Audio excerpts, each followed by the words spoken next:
Despite all of the oil, all of our population, all of our natural resources, the vast majority of the Muslims are fighting in the grasp of famine, poverty, and ignorance.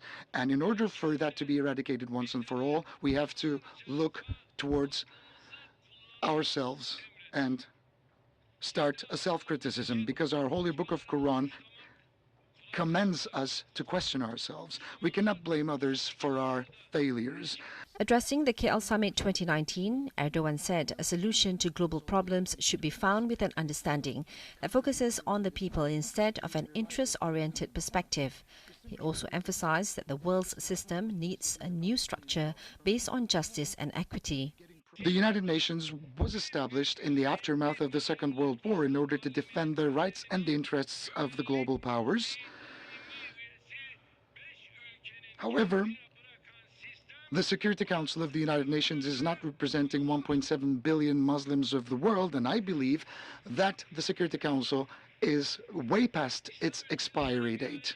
Erdogan said from trade to politics and foreign policy to defense industry and technology, the Muslims face figures far below their potential, while shares of Islamic countries in the world economy does not even reach 10%. Islamic countries have 59% of global oil reserves and 58% of natural gas reserves. But he said 350 million Muslims are struggling to survive in conditions of extreme poverty, and Muslims are using their resources for arms and conflicts, thus enriching Western arms dealers. Difference and the silence of the Islamic world, and we have been significantly disturbing the global powers who have been complaining about our stance. Meanwhile, Erdogan also pointed out that the United Nations Security Council has failed to resolve issues relating to security and human rights. He said the Council, as of date, has yet to provide any results in resolving issues, especially those involving Muslims. Birleşmiş Milletler adalet dağıtacaktı. And the United Nations is there to spread justice. İnsan haklarını savunacaktı. And it's there to also protect human rights. Şu anda oradan ne adalet çıkıyor ne insan hakları. And now there's no justice or human rights coming out of the UN Security Council. Erdogan also said that the permanent council members, comprising of China, the United States, France, the UK and Russia, does not represent the voice of the 1.7 billion Muslims around the world.